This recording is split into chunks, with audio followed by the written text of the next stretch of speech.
भी 10-20-100 साल का स्वप्न है। अब आप कहोगे हम जाग रहे, परंतु प्रेमी भाई बहनों, ऐसा हरगिज नहीं है।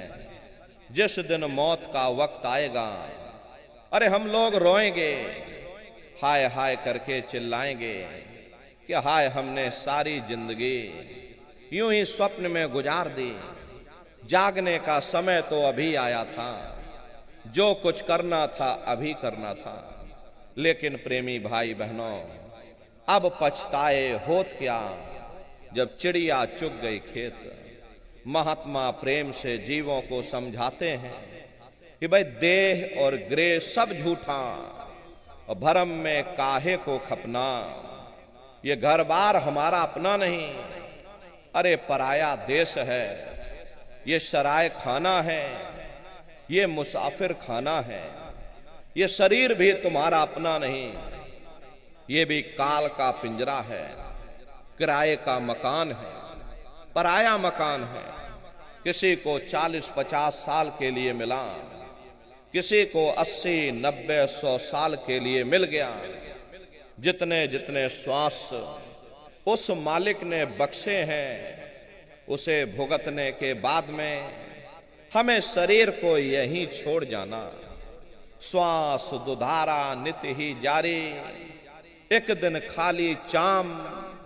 प्रेमी भाई बहनों, एक तालाब पानी से चाहे कितना भी क्यों ना भरा हो, आप एक छोटी सी नाली काटकर खोल दीजिए, तालाब में छोटा सा छेद कर दीजिए, तो सारा पानी ही तालाब से बाहर निकल जाएगा।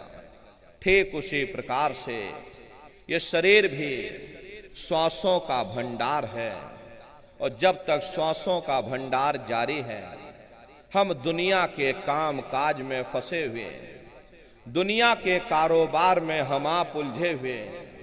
लेकिन जिस वक्त ये श्वासों का भंडार खाली होगा, अरे टेलीफोन खड़क जाएंगे, तार पहुंच जाएंगे, संदेश पहुंच जाएंगे। सब रिश्ते नातेदार, सब कुटुंब परिवार वाले, सब अड़ोस पड़ोस वाले मिनटों सेकंडों में इकट्ठा हो जाएंगे। प्रेमी भाई बहनों, जिस शरीर से तुम इतना प्रेम किया करते थे, साबुन से मल मल करके नहाते थे, उसे कोई एक रात भी घर में रखने को तैयार नहीं होता। कंधों पर लटका करके शमशान भूमि पर छोड़ करके आ जाते। हिंदू लोग तिनका तोड़ाते, जैसे तिनका टूट गया तेरा मेरा रिश्ता नाता टूट गया। मुसलमान सिख या ईसाई लोग खाक की मिट्टी कब्र में डाल देते।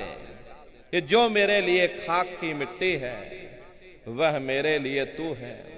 मामूली कष्ट नहीं होता, मौत के समय में घनघोर पीड़ा होती है। जनमत मरत दुसह दुख होई, सहजो बाई ने बयान किया है कि सहजो मौत आइया, अंग अंग दिया तोड़, और हिया जरे छाती फटे, उठे पीर घनघोर। गुरु महाराज सत्संग में फरमाते थे कि जैसे 1,00,000 बिच्छू एक साथ मिल करके हमारे शरीर पर डंक मारें, उससे भी लाखों करोड़ों गुना ज्यादा मौत के समय में दर्द होता है। प्रेमी भाई बहनों, जब मृत्यु आती है तो किस तरह से प्राण निकलते हैं, प्राणों के निकलने की क्या प्रक्रिया होती है, या यूं कह लीजिए कि मौत कैसे आती है, तो जरा संक्षिप्त में समझ लीजिए। सिमटत भास श्वास उठ जावे, और प्राण पति जब सिमट समावे, उस समय हमारी ये श्वासें रुक जाती, शरीर की चेतना नीचे से सिमटने लगती है। तो सबसे पहले गुदा चक्र टूटता है, क्योंकि गुदा चक्र में पृथ्वी का वास होता है। गुदा चक्र टूट करके ऊपर इंद्रिय चक्र में समा जाता है। इंद्रिय चक्र में जल का वास होता, यानी जल ने पृथ्वी को घोल दिया। फिर जब इंद्रिय चक्र टूटेगा तो ऊपर नाभि चक्र में समा जाएगा। ये नाभि चक्र में अग्नि का वास होता, यानी अग्नि ने फिर जल को सुखा दिया। ये नीचे से सिमटाव होता है, नीचे से ऊपर की ओर सिमटाव होता, पैरों के तलवे से लेकर के ये सिर की चोटी तक सिमटाव होता। फिर जब ये नाभि चक्र टूटेगा तो ऊपर हृदय चक्र में समा जाएगा। हृदय चक्र में वायु का वास होता, यानी वायु ने अग्नि को अपने में समाहित कर लिया और इस तरह से वायु ऊपर आकाश मुड़ गई। ये आंखों की पुतलियां ऊपर पलट जाती हैं, मुंह खुला का खुला रह जाता। अरे महात्मा कहते हैं जब यह कर्म कला उपजावे और बुद्धि सुरत की आन दबावे, जब यह जीवात्मा पांचों तत्वों को लांग करके जल पृथ्वी अग्नि वायु आकाश पांचों तत्वों को लांग करके ऊपर आती है, तो काल दाढ़ में आन दबानी, जब ढर के नैनन से पानी। जब काल अपनी दाढ़ में दबाता है उस समय नेत्रों से पानी निकलता, इंद्रियां टूट टूट करके चकनाचूर हो जाती हैं, सब रिश्ते नातेदार खड़े रह जाएंगे। लगे टकटकी दिखे न भाई, वाही समय को करे सहाय। उस समय मरने वाला टकटकी लगाकर देखता है कि कोई मेरी मदद कर दे, कोई मेरी सहायता कर दे, अरे कोई मुझे बचा ले। लेकिन प्रेमी भाई बहनों, सब नात रिश्तेदार खड़े रह जाते, भाई बंधु सब देखते रह जाते, डॉक्टर वैद्य हकीम सब आपको घेरे रह जाते, लेकिन उस समय आपको कोई बचा नहीं पाता। जम के दूत घेर चौफेरा, निक्षय प्राण छोड़ के डेरा। यमदूत आते हैं, प्राणों की डोरी को तोड़ देते हैं और जीवात्मा को खींच करके इस शरीर से बाहर कर दिया जाता है। और जैसे ही जीवात्मा शरीर से अलग हुई, ये शरीर हमारा मिट्टी हो जाता, और इस मिट्टी को ले जा करके तुम शमशान भूमि पर जला करके राख कर देते। ये हाड़ जले जैसे लाकड़ी, केस जले जैसे घास, कंचन जैसी एक काया ढह गई और कोई ना आवे पास। ये कहानी हमारी आपकी यहीं समाप्त हो गई। ये जात बिरादरी के रगड़े झगड़े, ये नाम, ये रुतबा, ये शानो शौकत, ये पद और प्रतिष्ठा, ये प्रधानी और ये कलेक्टरी, ये सब तुम्हारी यहीं समाप्त। लेकिन उधर देखो क्या होता है, तुम्हारे जीवात्मा को ले जा करके ऊपर धर्मराज की कचहरी में पेश कर दिया जाएगा। वहां पलक झपकते ही तुम्हारे अच्छे और बुरे कर्मों का हिसाब किताब हो जाएगा। धर्मराज तुमको सजा सुना देंगे कि ले जाओ इनको फलाने नरक में डाल दो, क्योंकि मैंने इनको मौका दिया था। जब ये मां के घर में उल्टे लटके हुए थे, सिर इनका जब नीचे था, पैर जब इनके ऊपर थे, मां के गर्भ में जब ये उल्टे लटके हुए थे, जठराग्नि में जब ये तप रहे थे, उस समय इन्होंने मुझसे प्रार्थना की थी कि हे मालिक, अब प्रभु कृपा करो वे भांति, और सब तज भजन करे दिन राति। कि हे परमात्मा, इस बार हमको मौका दे दो, इस बार हमको ये मनुष्य शरीर दे दो, हम भजन करेंगे, भक्ति करेंगे, हम अपनी जीवात्मा का कल्याण करेंगे। तो मैंने इनकी प्रार्थना को स्वीकार कर लिया और इनको मैंने सुंदर सा ये मनुष्य शरीर दे दिया, और कह करके मैंने भेजा था कि भाई ये मनुष्य शरीर ये किराए का मकान है, ये तुम्हारा अपना नहीं है। अगर ये तुम्हारा अपना होता तो हमेशा तुम्हारे पास रहता है, ये तुम्हारा अपना नहीं।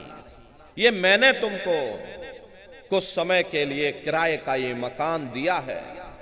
हाँ, तुम अपनी जीवात्मा को मेरे किराए के मकान में बैठा करके, मालिक की भक्ति करके, समय रहते अपनी जीवात्मा को जगा लेना, अपनी जीवात्मा का कल्याण करा लेना। अरे मैंने कुछ समय के लिए तुम सबको ये किराए का मकान दिया है, और जब समय पूरा होगा तो मैं अपने सिपाहियों को ऊपर से भेजूंगा और उस समय पर तुम मेरे किराए के मकान को खाली कर देना।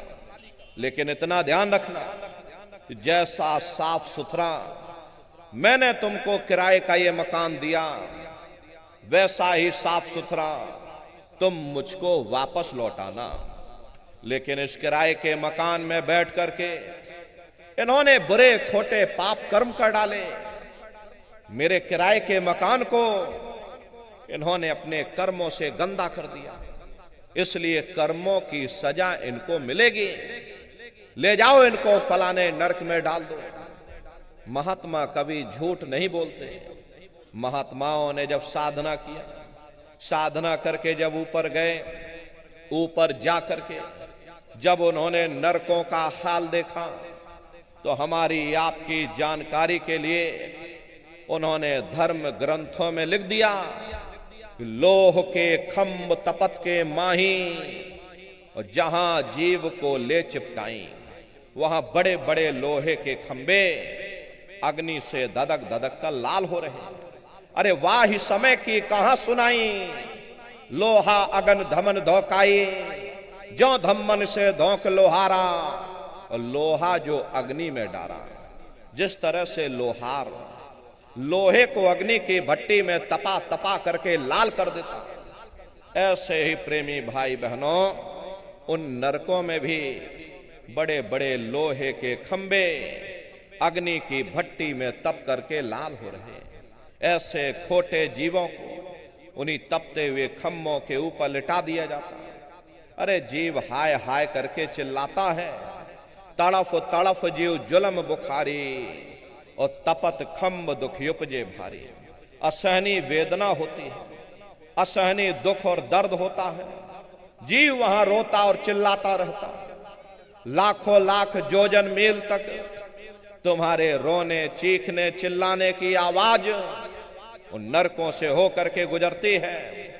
लेकिन प्रेमी भाई बहनों, वहां कोई तुम्हारी पुकार सुनने वाला नहीं, कोई तुम्हारी दर्द भरी आवाज को सुनने वाला नहीं।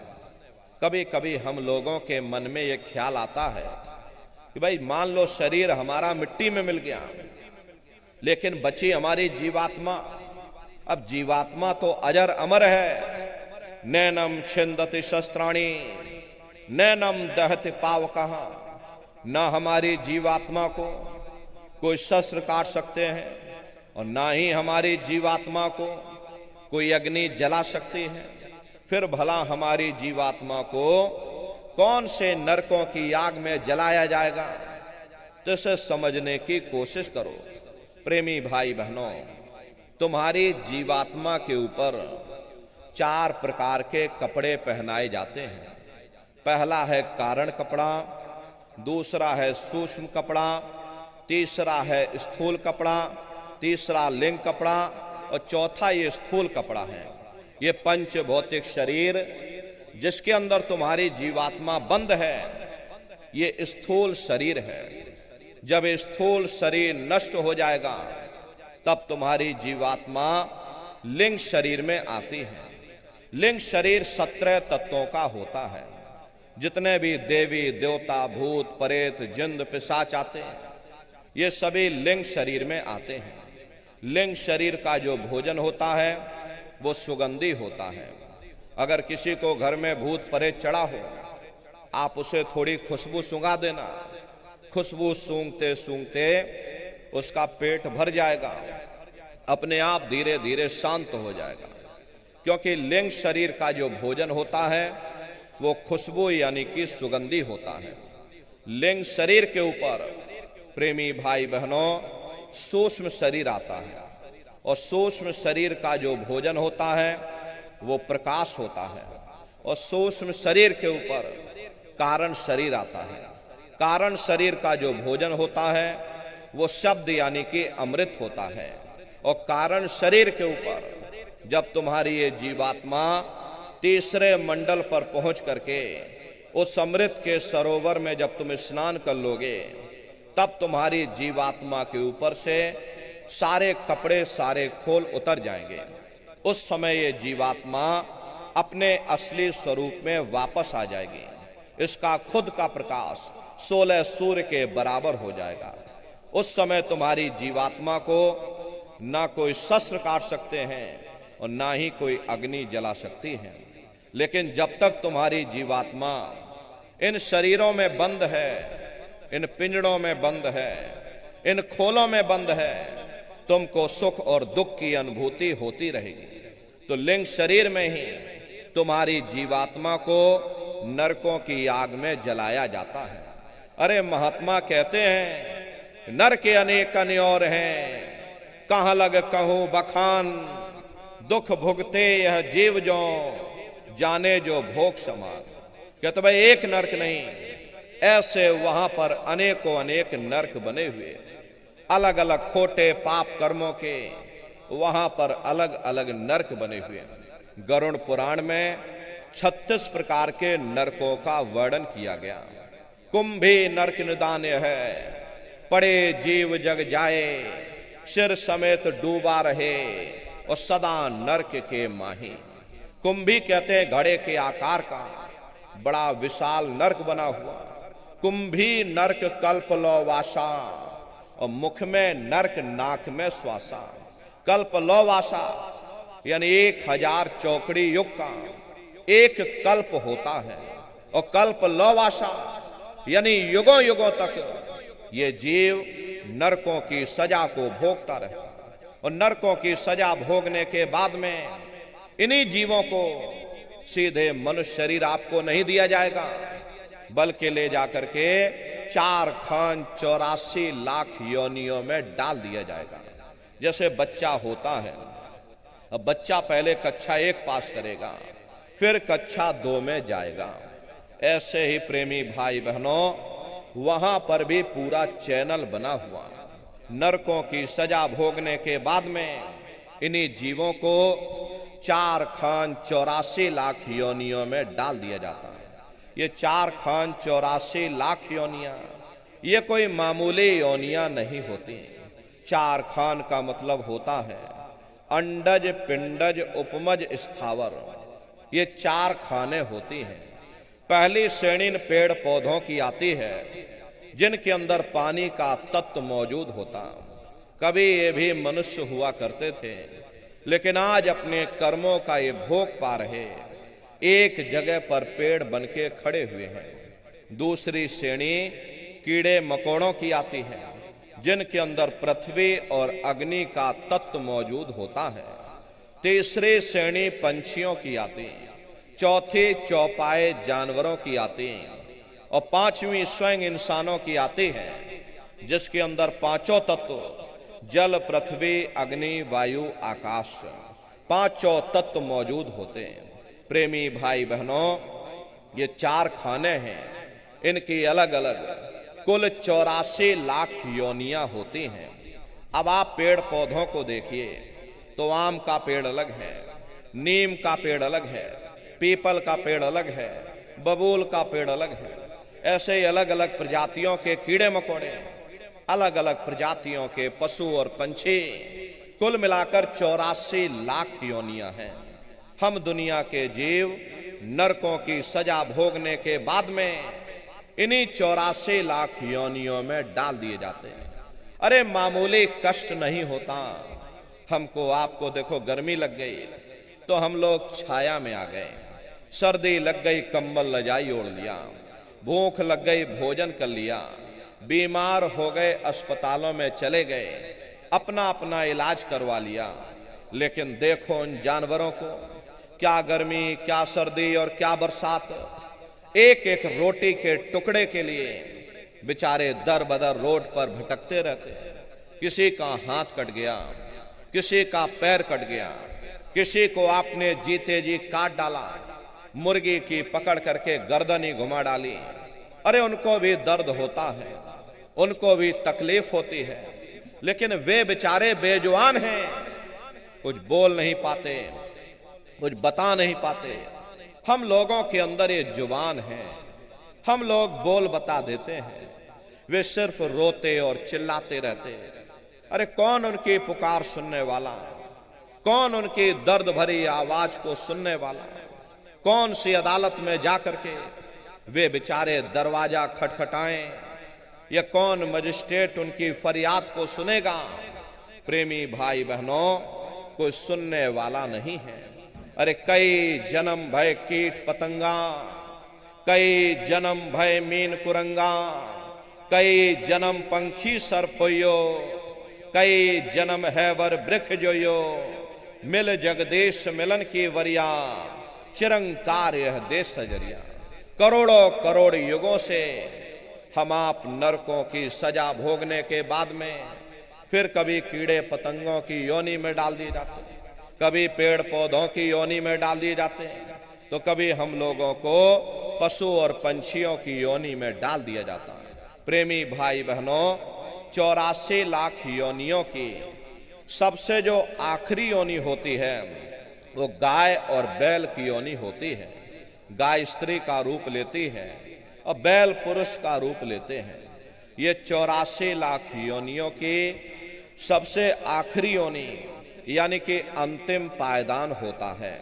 उसके बाद तब जाकर के हम लोगों को दोबारा फिर से मनुष्य शरीर प्राप्त होता। इसीलिए कहा गया है कि बड़े भाग्य मानुष तन पाया, कोट जन्म जब भटका खाया। कोटान कोट जन्म जन्मांतरों तक अलग अलग योनियों में भटकने के बाद में तब बड़े सौभाग्य से तुम लोगों को ये मनुष्य शरीर प्राप्त हुआ है। लेकिन बड़े अफसोस की बात है, जैसे किसी को हीरा मिल गया, उसे हीरे की परख नहीं, उसने हीरे को ले जाकर गधे के गले में बांध दिया। ठीक उसी प्रकार से ये मनुष्य शरीर उत्तम से उत्तम है, लेकिन इंसान इसकी कद्र नहीं करता। खाने पीने ऐशो इशरत में, मोह ममता में अब से बड़े देवी और देवता भी इस मनुष्य शरीर को पाने के लिए तरसते हैं, क्योंकि इसी मनुष्य रूपी मंदिर में बैठ करके हम आप उस परमात्मा की भक्ति कर सकते हैं। इसीलिए संतों महात्माओं ने इस पंच भौतिक शरीर को सच्चा हरि मंदिर कहकर याद किया कि हरि मंदिर यह शरीर है, ज्ञान रतन प्रकट होए, ये असली हरि मंदिर है। जब भी वो परमात्मा मिलेगा इसे हरि मंदिर के अंदर मिलेगा। इसे पंच भौतिक शरीर को ईसा मसीह साहब ने टेम्पल ऑफ लिविंग गॉड यानी जिंदा ईश्वर का मंदिर कहा। इसे पंच भौतिक शरीर को मुसलमान फकीरों ने कुदरती काबा कहकर याद किया। इसे पंच भौतिक शरीर को गुरु नानक साहब ने नर नारायणी देह कहकर याद किया। ये वो देह है जिसमें नारायण स्वयं विराजमान है। अरे वो नारायण जब भी मिलेंगे तुम्हें तुम्हारे अंदर मिलेंगे। यही कबीर साहब ने लिखा है, जो तिल माही तेल है, जो चकमक में आग, तेरा साईं तुझ में, और जाग सके तो जाग। जैसे तिल में तेल होता है, पत्थर में अग्नि होती है, ठीक उसी तरह से वो मालिक हर एक के घट घट में, हर एक के वजूद के अंदर बैठा हुआ। यही महात्माओं ने कहा है कि कस्तूरी कुंडल बसे, मृग धूड़े बन माही, ऐसे घट घट राम हैं, दुनिया देखे नाही। जैसे हिरन कस्तूरी की खुशबू को बाहर जंगलों में ढूंढता फिरता, हालांकि वो खुशबू उसके नाभि से हो करके आती है। वही हाल हम जीवों का है। हम दुनिया के जीव भी उस परमात्मा की खोज बाहर इस जड़ संसार में कर रहे हैं। प्रेमी भाई बहनों, आप सभी लोग बुद्धिमान हो, पढ़े लिखे लोग हो, राजधानी के किनारे रहने वाले लोग हो। अपनी अपनी बुद्धि से जरा विचार करके देखिएगा कि जब उस परमात्मा ने हर इंसान को एक जैसा बनाया, आँख, कान, नाक, मुंह,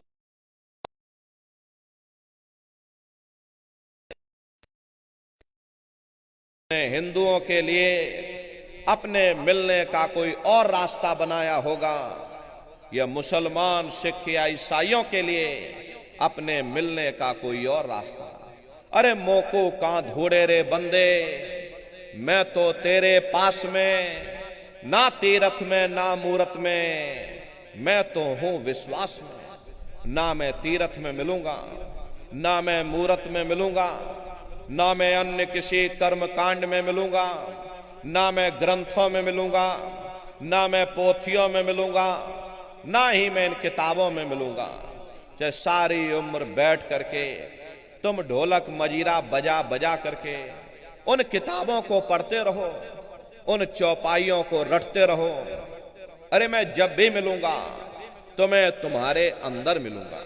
प्रेमी भाई बहनों, बड़ी सीधी सी बात है कि अगर खाना बनाने की किताब सारी उम्र बैठ करके तुम पढ़ते ही रहोगे कि भाई खाना ऐसे बनता है और खाना वैसे बनता है और खाने में नमक डाला जाता है और खाने में तेल डाला जाता है और खाने में हल्दी डाली जाती है और खाने में जीरा डाला जाता है, तो कभी तुम्हारा पेट नहीं भर सकता जब तक आप खाना बनाओगे नहीं, उसे स्वयं खाओगे नहीं, कभी तुम्हारा पेट नहीं भर सकता।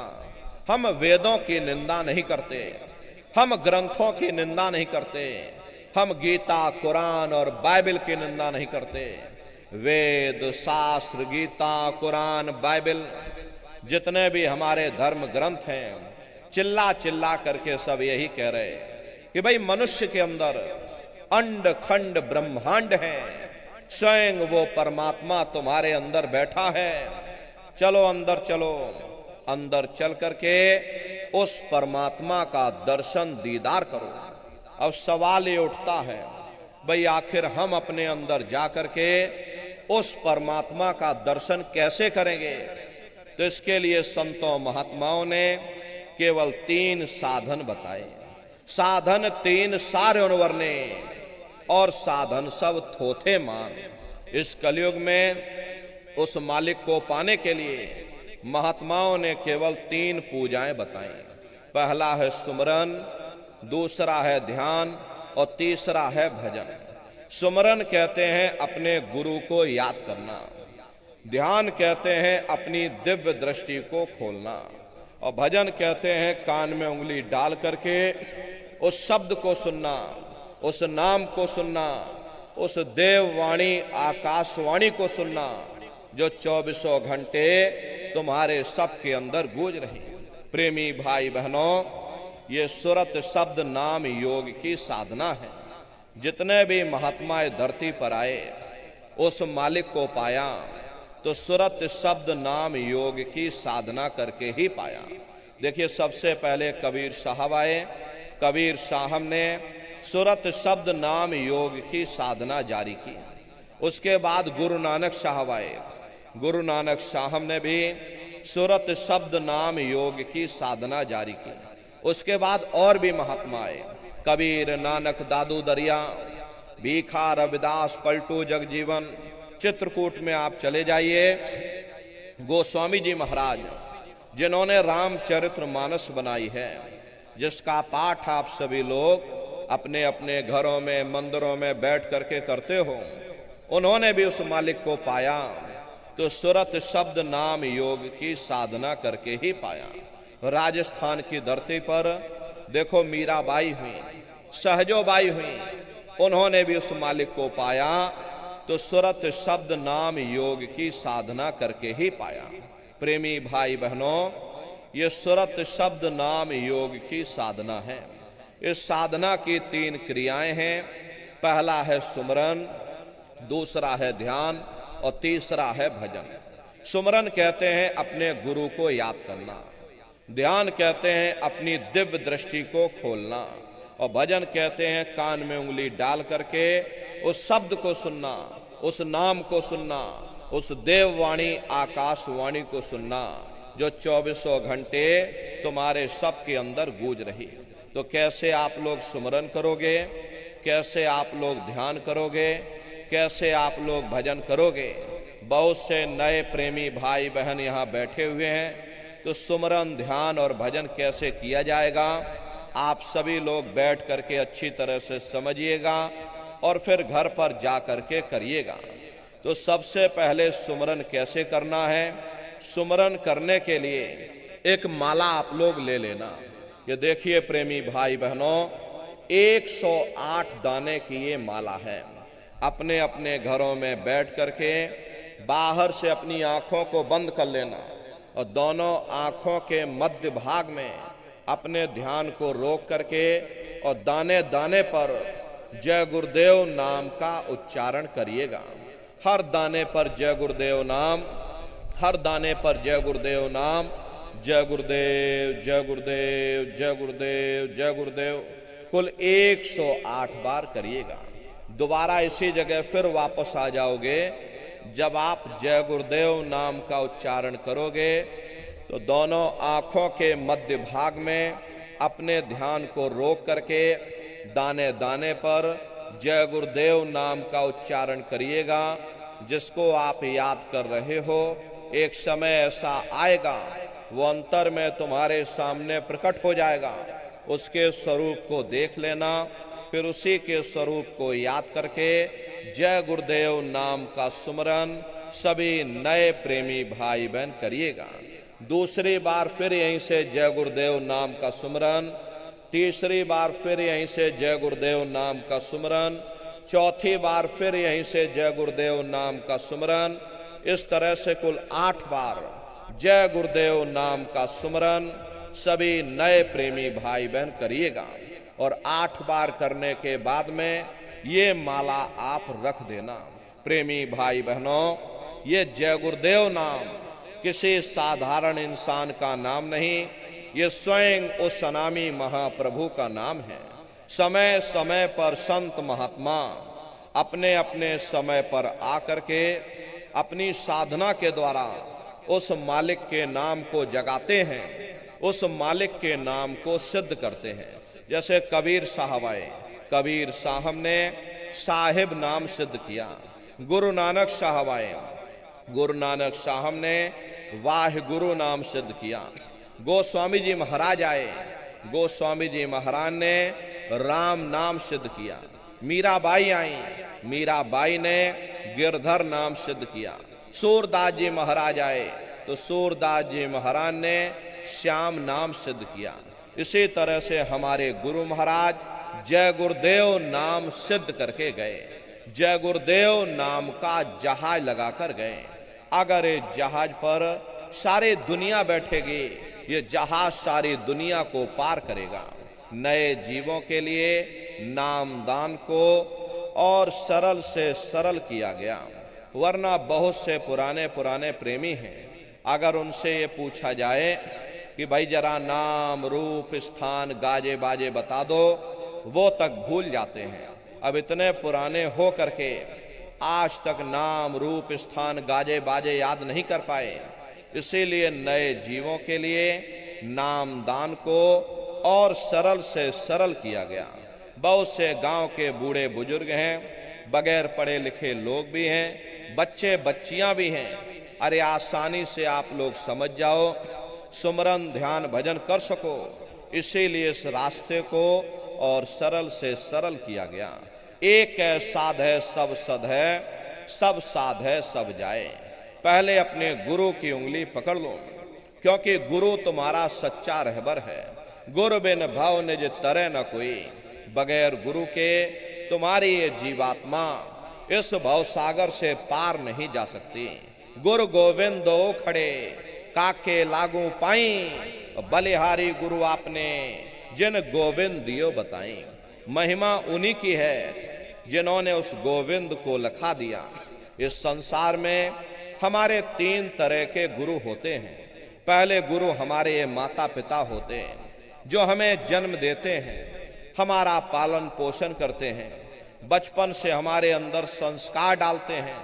ये माता पिता हमारे पहले गुरु होते हैं। दूसरे गुरु हमारे शिक्षक होते हैं, जो हमें स्कूलों में कॉलेजों में हमें जो भौतिक ज्ञान देते हैं, ये हमारे दूसरे गुरु होते हैं। और तीसरे हमारे आध्यात्मिक गुरु होते, जो हमारी जीवात्मा को इस भव सागर से पार ले जाते हैं। इसीलिए कहा गया है, गुरुर ब्रह्मा गुरुर विष्णु गुरुर्देवो महेश्वरः गुरुर साक्षात पर ब्रह्म तस्मै श्री गुरुवे नमः।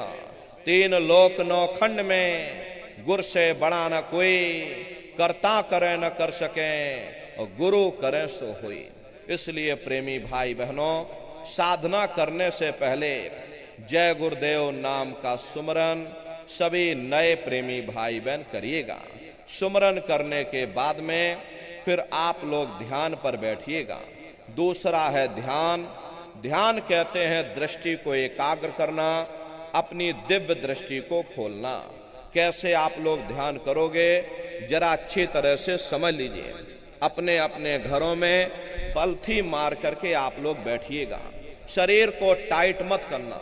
बहुत से प्रेमी गलती कर देते हैं कि ध्यान के समय अपने शरीर को बिल्कुल टाइट कर देते हैं। यदि आप अपने शरीर को टाइट कर दोगे तो ये शरीर आपका थक जाएगा, फिर शरीर ढीला पड़ जाएगा, फिर जैसे के तैसे हो जाओगे। इसलिए पहले से ही अपने शरीर को बिल्कुल ढीला छोड़ देना। जितना आराम से आप बैठोगे उतना आपके लिए अच्छा रहेगा। तो अपने अपने घरों में पलथी मार करके ढीले बदन से आराम से बैठ जाना। बाहर से अपनी आंखों को बंद कर लेना। इन आंखों पर कोई जोर या दबाव मत देना। बहुत से प्रेमी ये गलती करते हैं कि ध्यान के समय पर अपनी इन आंखों पर जोर लगाते हैं और जोर लगा करके अंतर में देखने की कोशिश करते हैं। यदि आप अपनी आंखों पर जोर या दबाव डालोगे तो आंखों की पुतलियों में दर्द होने लग जाएगा और फिर आप अपनी इन बाहरी आंखों को खोल दोगे। इन बाहरी आंखों का यहाँ पर कोई मतलब नहीं है। जैसे सोते समय धीरे से आंख को बंद करते हो, ऐसे धीरे से आंख को बंद कर लेना। दोनों आंखों के मध्य भाग में दूर सामने देखिएगा तो सामने आपको अंधेरा दिखाई पड़ेगा। जब आप अपने बाहर की आंख को बंद कर लोगे और अंतर में सामने देखोगे तो सामने आपको अंधेरा दिखाई देगा। बस उसी अंधेरे में एक जगह पर आप अपनी दृष्टि को रोकिएगा या उस अंधेरे को ही लगातार देखते रहना। दृष्टि अपने आप अंधेरे में रुक जाएगी। उस समय किसी के बारे में सोचना नहीं, किसी के बारे में विचार मत करिएगा। ये विचार करने की आदत हमारे अंदर पहले से पड़ी हुई है। हम किसी भी व्यक्ति को देखते हैं, देखने से पहले ही हम उसके बारे में तरह तरह के विचार करने लग जाते हैं। रात को सोते समय भी हम कुछ न कुछ विचार करते ही रहते हैं। या तो हम भविष्य के बारे में सोचेंगे या हम अपने बीते हुए कल के बारे में सोचेंगे। प्रेमी भाई बहनों, ध्यान के समय पर ना आपको भविष्य के बारे में सोचना है, ना आपको अपने अतीत के बारे में सोचना है। आपको वर्तमान में जीना है। वर्तमान में जीने का नाम ही ध्यान है। तो एक टक हो करके सामने उस अंधेरे को लगातार देखते रहना। किसी के बारे में सोचना नहीं, किसी के बारे में विचार मत करना। शरीर को बिल्कुल हिलाना नहीं।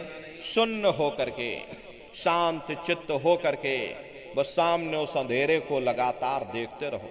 जितना देर आपसे बन सके पलथी मार करके, आंखों को बंद करके बस सामने उस अंधेरे को लगातार देखते रहना।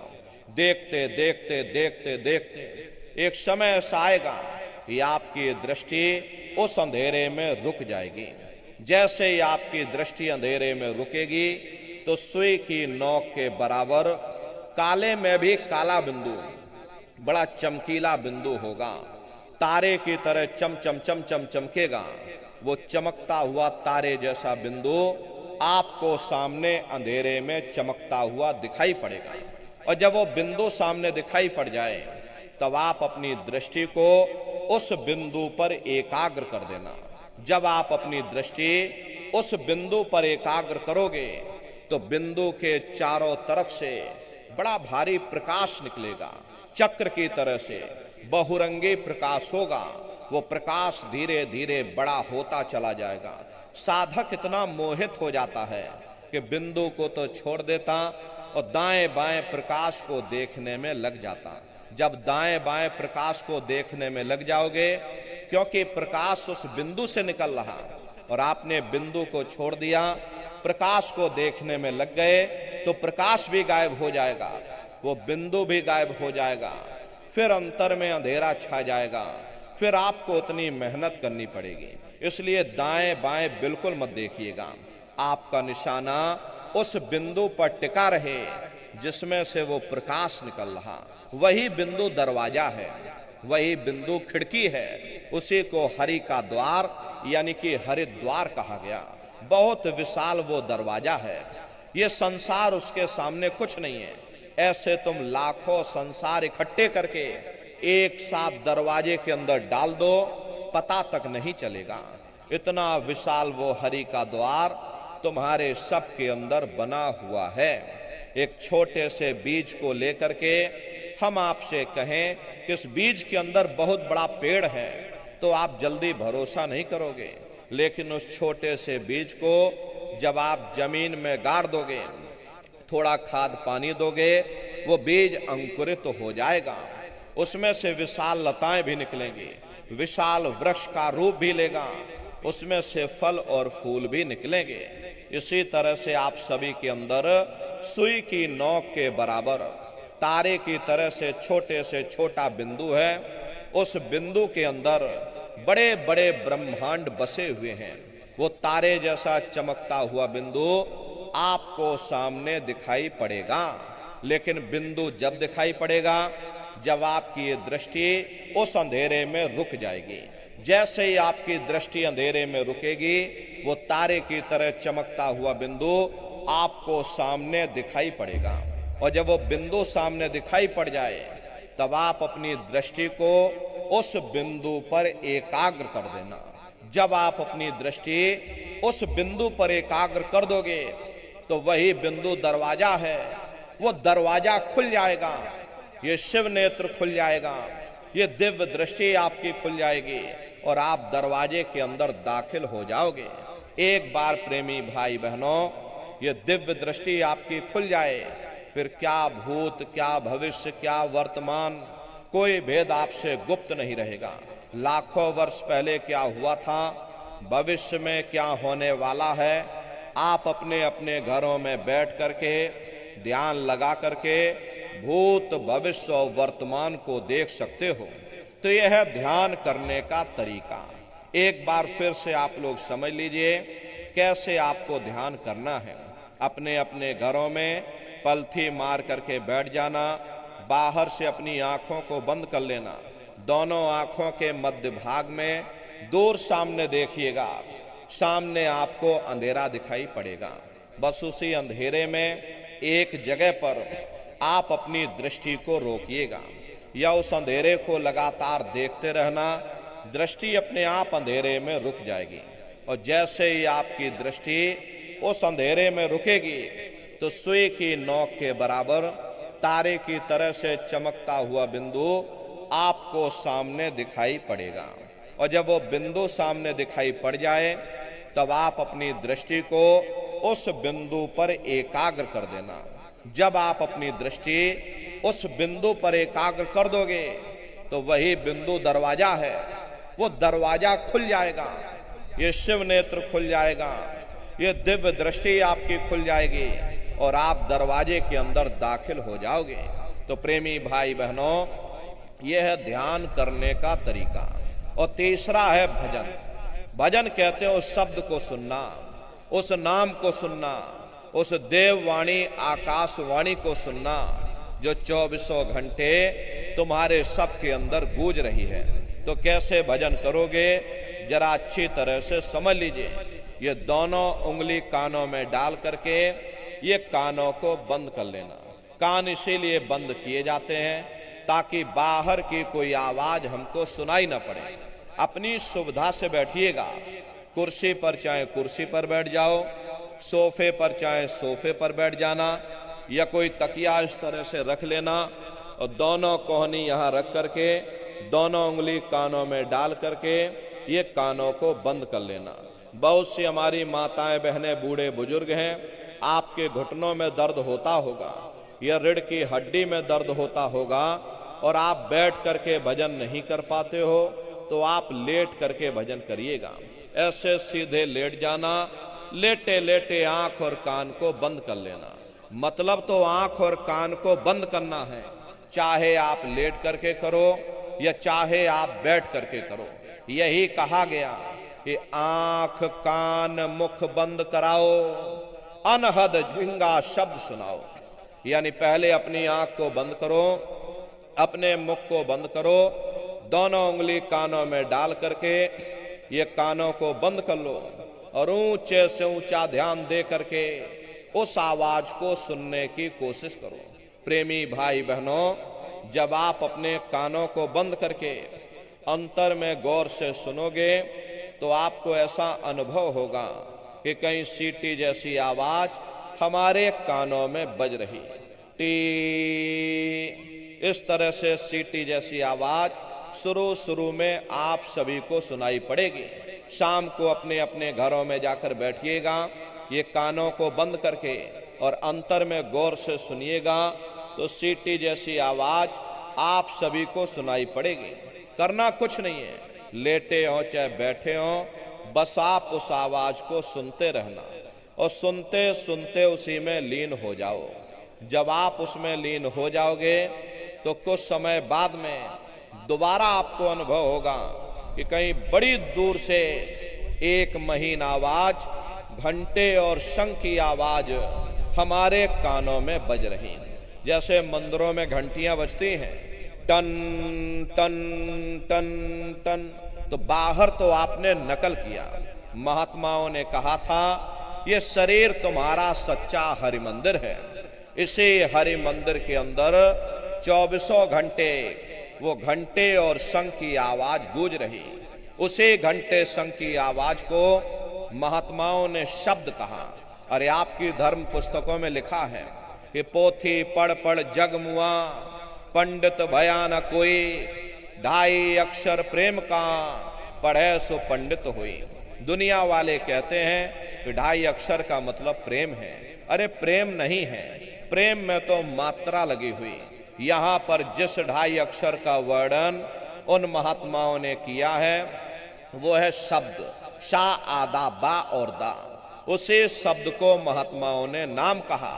कल युग जोग न जग न ज्ञाना, एक आधार नाम गुण गाना। कलयुग में न योग है, न यज्ञ है, न ये ज्ञान है, तो कलयुग में क्या है? कलयुग केवल नाम आधारा, सुमिर सुमिर नर उतर ही पारा। कलयुग में केवल नाम का आधार है। यहाँ पर नाम 2 प्रकार के होते हैं, एक वर्णात्मक नाम होता है, दूसरा धुनात्मक नाम होता है। वर्णात्मक नाम वो है जो लिखने पढ़ने बोलने में आता है, जैसे राम श्याम सीताराम, हरे रामा हरे कृष्णा, ये सभी वर्णात्मक नाम होते हैं। लेकिन संत महात्मा उस धुनात्मक नाम की महिमा गाते हैं जो न लिखने में आता है न जवान से बोलने में आता।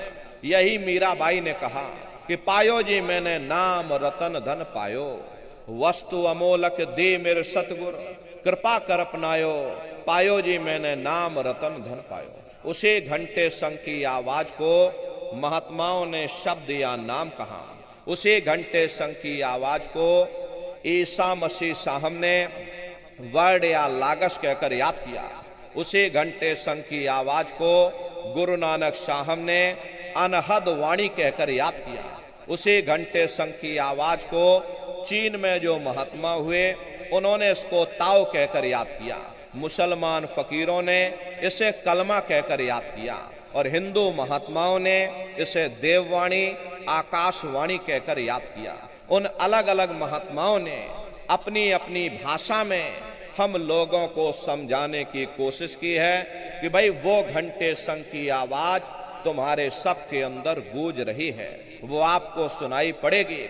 लेकिन शुरुआती समय में आपको ऐसा मालूम पड़ेगा कि कहीं बड़ी दूर पर घंटियां बज रही, टन टन टन टन, लेकिन सुनाई हरेक को पड़ेगी। प्रेमी भाई बहनों, जब घंटे और शंख की आवाज आपको अपने अंदर सुनाई पड़ने लग जाए तब आप सीटी की आवाज को छोड़ देना और घंटे शंख की आवाज को पकड़ लेना, उसको सुनने लग जाना। जब आप उसको सुनने लग जाओगे तो वो आवाज धीरे धीरे बढ़ना शुरू होगी और बढ़ते बढ़ते इस कदर बढ़ेगी कि आपके रोम रोम में घंटे और शंख की आवाज गूंजने लग जाएगी। बड़े घनघोर आवाज होती है, बड़े मधुर वो आवाज होती है। ये दुनिया भर के गाने जो आप लोग बाहर सुनते हो, उस संगीत के सामने ये दुनिया के संगीत कुछ नहीं है। जब आप उस संगीत को सुनोगे, इतना भारी आनंद आपके ऊपर छा जाएगा, इतनी खुशी आपको होगी, ऐसा नशा आपके ऊपर चढ़ जाएगा कि आप सारी दुनिया को भूल जाओगे। शंकर भगवान को वही नशा चढ़ा था।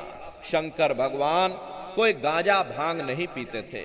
ये तो हमने आपने शंकर भगवान को भी बदनाम कर दिया कि शंकर भगवान गांजा भांग पीते थे, तो चलो हम भी गांजा भांग खींचेंगे, और सब के सब गजेड़ी हो गए। प्रेमी भाई बहनों, शंकर भगवान ने कभी गांजा भांग नहीं पिया। शंकर भगवान जिस नशे में लीन रहते थे, वो नाम का नशा था, वो ध्यान का नशा था, वो भक्ति का नशा था। जब आप उस आवाज को सुनोगे तो आपको भी वो नशा चढ़ जाएगा, क्योंकि उस आवाज में चुंबक है। जब आप उस आवाज को सुनोगे तो वो आवाज आपको अपनी ओर खींचेगी, और जब खिंचाव होगा तो जीवात्मा का फैला हुआ प्रकाश 9 दरवाजों से सिमटने लगेगा। अब ये 9 दरवाजे कौन कौन से हैं? देखो प्रेमी भाई बहनों, अच्छी तरह से आप लोग समझिएगा, ये बहुत बड़ा विज्ञान है। दुनिया का विज्ञान जब समाप्त हो जाएगा तो ये विज्ञान प्रारंभ होगा। यही सच्चा सनातन विज्ञान है जो ऋषियों मुनियों ने समझाया, जो आदि अनादि काल से चला आ रहा, जिसको ये संसार भूल गया और बाहरी पाखंड में और कर्म कांडों में उलझ गया। तो आज सच्चे सनातन विज्ञान को समझने की जरूरत है। तो ये 9 दरवाजे कौन कौन से हैं? 2 आंख, 2 कान, 2 नाक के सुराख, 1 मुंह, 2 मलमूत्र का रास्ता, ये शरीर के 9 दरवाजे हैं। सबसे पहला दरवाजा गुदा चक्र आता है। गुदा चक्र में गणेश जी वास करते हैं। गणेश जी वहां के मालिक हैं। ये 4 दल का कवल है। यहाँ पर पृथ्वी तत्व पाया जाता है। उसके ऊपर इंद्रिय चक्र आता है। इंद्रिय चक्र में ब्रह्मा जी वास करते हैं। ब्रह्मा जी वहां के मालिक हैं। ये 6 दल का कवल है। यहाँ पर जल तत्व पाया जाता है। उसके ऊपर ये नाभि चक्र आता है।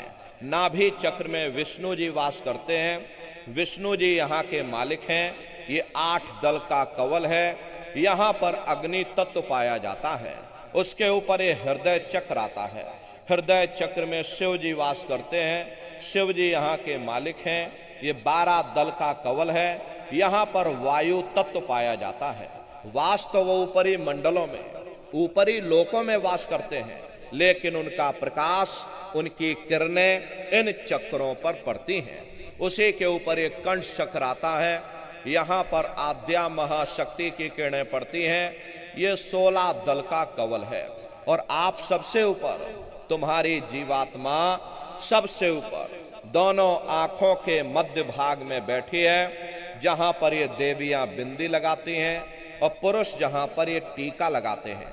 ये बिंदी और टीका यहाँ पर हम लोग इसीलिए लगाते हैं क्योंकि यहीं पर हमारी जीवात्मा बैठी है, उसका श्रृंगार किया जाता है।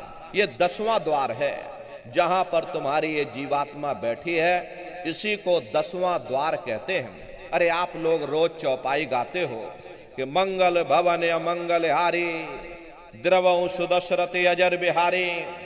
इसका अर्थ जरा समझने की कोशिश करो प्रेमी भाई बहनों। ये शरीर तुम्हारा मंगल भवन है, तुम्हें अमंगलों से बचाने वाला, तुम्हें नरकों चौरासियों से बचाने वाला। ये पंच भौतिक शरीर ही तुम्हारा मंगल भवन है। इस मंगल भवन के 10 दरवाजे हैं और 10वें दरवाजे पर ये अजर बिहारी यानी कि तुम्हारी जीवात्मा बैठी है। और यहीं पर बैठ करके जीवात्मा अपने प्रकाश को 9 दरवाजों में फैलाती है, जिससे तुम्हारा ये शरीर चलता है, तुम्हारे हाथ चलते हैं, तुम्हारे ये पैर चलते हैं। जब आप भजन करोगे और उस घंटे शंख की आवाज को सुनोगे तो उस आवाज में चुंबक है। वो आवाज आपको अपनी ओर खींचेगी, और जब खिंचाव होगा तो जीवात्मा का फैला हुआ प्रकाश 9 दरवाजों से सिमट करके यही 10वें दरवाजे पर इकट्ठा हो जाएगा। और जैसे ही सारी शक्ति, सारी चेतना सिमट करके यहां पर इकट्ठी हुई, तो शब्द क्या काम करेगा? शब्द तुम्हारी जीवात्मा को खींच करके इस शरीर से बाहर कर देगा। फिर आप अपनी आंखों से देखिएगा, ये हमारा शरीर ये है, हम ये खड़े। आप अपने शरीर से अलग हो जाओगे। जैसे चिड़िया होती है, चिड़िया घोंसले से निकल करके आसमानों की उड़ान भरती है और शाम को फिर अपने घोंसले में वापस आ जाती है। ऐसे ही तुम्हारी ये जीवात्मा इस शरीर रूपी घोंसले से निकल करके ब्रह्मांडों की सैर करेगी, देवी देवताओं के दर्शन करेगी, भगवान राम के दर्शन करेगी, भगवान कृष्ण के दर्शन करेगी, और घूम करके फिर अपने शरीर रूपी घोंसले में वापस आ जाएगी। प्रेमी भाई बहनों, ये ब्रह्मा विष्णु महादेव जिनकी सारी दुनिया पूजा करती है, अरे आप सभी लोग ब्रह्मा विष्णु महादेव की पूजा करते हो, और पूजा करते करते आपका ये जीवन बीत गया, लेकिन कभी तुमने विचार ये नहीं किया कि भाई जिनकी हम पूजा कर रहे, आखिर ये ब्रह्मा विष्णु महादेव कौन है, ये कहां पर रहते हैं, ये क्या काम करते हैं, अरे इनके माँ बाप कौन है, भगवान राम कौन है, भगवान कृष्ण कौन है, ईश्वर कौन है, ब्रह्म कौन है, पर ब्रह्म कौन है, ये कहां पर रहते हैं? तो जरा संक्षिप्त में आप समझिएगा, क्योंकि अगर हम इसका वर्णन करेंगे तो हमको लाखों वर्ष लग जाएंगे। एक लोक का वर्णन नहीं हो पाएगा। इतने विशाल लोक इस आसमान के ऊपर बने हुए, वैज्ञानिक लोग इसकी खोज कर रहे हैं। कोई चंद्रमा तक चंद्रयान को भेज रहा है, कोई मंगल ग्रह पर मंगलयान को भेज रहा है, लेकिन प्रेमी भाई बहनों, इस संसार की धातु वहां तक नहीं पहुंच पाएगी। तो किन किन मंडलों को पार करते हुए तुम्हारी ये जीवात्मा अपने 5वें मंडल पर यानी कि सचखंड में पहुंचेगी। रास्ते में कौन कौन से देश मिलेंगे, उस देश के कौन कौन से राजा मिलेंगे, तो जरा संक्षिप्त में आप समझ लीजिए। प्रेमी भाई बहनों, जब आप भजन करोगे और जब घंटे और शंख की आवाज को सुनोगे, तो उसी घंटे शंख की आवाज को पकड़ करके ये जीवात्मा ब्रह्मांडों की चढ़ाई करती है। मान लो आप किसी जंगल में खो गए और चारों तरफ अंधेरा ही अंधेरा हो, कोई रास्ता नजर ना रहा हो, तो आप किसी टापू या पहाड़ पर चढ़ करके और वहीं से आवाज लगाते हो कि भाई कोई हमारी आवाज को सुन रहा हो तो कृपया करके हमको रास्ता बताओ। मान लो किसी व्यक्ति ने आपकी आवाज को सुना और उसने आपको आवाज दी कि भाई हम तुमको ये आवाज दे रहे, तुम इस आवाज को पकड़ करके और तुम हम तक पहुंच जाओ। भले ही हमें दिखाई न पड़े, लेकिन हम उसकी आवाज को पहले सुनेंगे कि वो आवाज पूरब से आ रही या पश्चिम से आ रही, और फिर उस आवाज को पकड़ करके हम उसी जगह पहुंच जाएंगे जहां पर वो व्यक्ति आवाज दे रहा। ठीक उसी प्रकार से इस मानव मंदिर के अंदर, इस हरि मंदिर के अंदर वो परमात्मा आवाज दे रहा। जब ये जीवात्मा उस आवाज को सुनेगी तो उस आवाज को पकड़ करके ये जीवात्मा वहीं पहुंच जाएगी जहां वो परमात्मा बैठ करके आवाज दे रहा। तो वो आवाज कब सुनाई पड़ेगी? जब आप भजन करोगे, और जब घंटे और शंख की आवाज को सुनोगे तो उसी घंटे शंख की आवाज को पकड़ करके ये जीवात्मा ब्रह्मांडों की चढ़ाई करती है। पलक झपकते यह जीवात्मा खरबों योजन ऊपर चली जाती है। ये चांद सूरज सितारों को पार करने के बाद में सबसे पहले जो आपको लोक मिलेगा उसे महात्माओं ने शिवलोक कहा। शिवलोक तमोगुणी स्थान है, वहां के मालिक शिव जी हैं, वो पार्वती जी के साथ उस लोक में विराजमान है। चैतन्य धार जो ऊपर से नीचे आ रही, जिसे महात्माओं ने गंगा कहा, वह अपना केंद्र बिंदु शिवलोक को बनाती है। इसीलिए शिव जी की जटा में ये गंगा दर्शाई जाती हैं। इस लोक में असंख्यों जीवात्माएं रहती हैं। ये सभी जीवात्माएं शिव स्वरूप में मौजूद होती हैं। जब आप वहां पहुंचोगे और शिव जी का जब प्रत्यक्ष दर्शन करोगे तो आपका स्वरूप भी शिव के समान यानी कि शिव स्वरूप हो जाएगा। शिव जी का दर्शन करने के बाद में फिर जब आप ऊपर चढ़ोगे उसी के ऊपर ब्रह्मा जी का लोक आएगा। ब्रह्मा जी का लोक वो रजोगुणी स्थान है। वहां के मालिक ब्रह्मा जी हैं। वो गायत्री, सावित्री और सरस्वती के साथ उस लोक में विराजमान है। और ब्रह्मा जी का दर्शन करने के बाद में फिर घंटे शंख की आवाज को पकड़ करके फिर जब आप ऊपर चढ़ोगे उसी के ऊपर विष्णु लोक आएगा। घंटे और शंख की आवाज को पकड़ करके रखना पड़ता है। यदि आपने उस आवाज को वहां छोड़ दिया तो सेकंड भर आपको नहीं लगेगा, धड़ाम से आप अपने शरीर में वापस लौट आओगे और इन बाहरी आंखों को खोल दोगे। कभी कभी साधक शब्द को छोड़ देता है क्योंकि उन लोकों में पहुंच करके इतने सुंदर सुंदर दृश्य दिखाई देते हैं, इतने सुंदर सुंदर बाग बगीचे, पेड़ पौधे। प्रेमी भाई बहनों, इस साधक का मन उन दृश्यों को देख करके मोहित हो जाता और साधक यही सोचने लगता है कि हम अपनी पूरी जिंदगी बस यहीं पर गुजार दें। ऐसे समय में साधक शब्द को छोड़ देता है और जैसे ही आपने शब्द को छोड़ा वो सारे दृश्य अपने आप गायब हो जाएंगे और आप अपने शरीर में वापस लौट आओगे। इसीलिए शब्द को पकड़ करके रखना पड़ता है।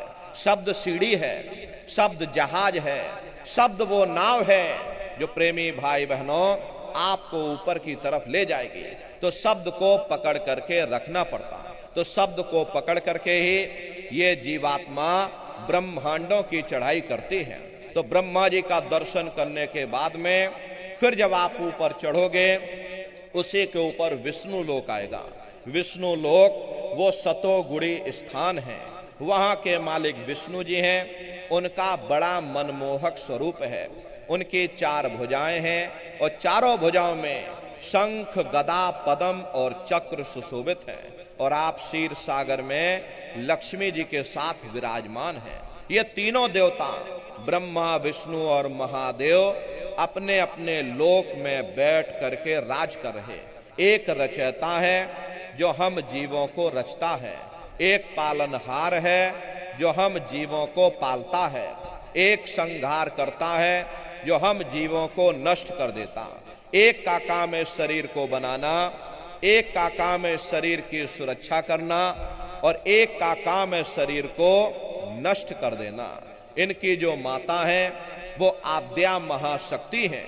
ब्रह्मा, विष्णु, महादेव लोक के ऊपर वो आद्या महाशक्ति का लोक आता है।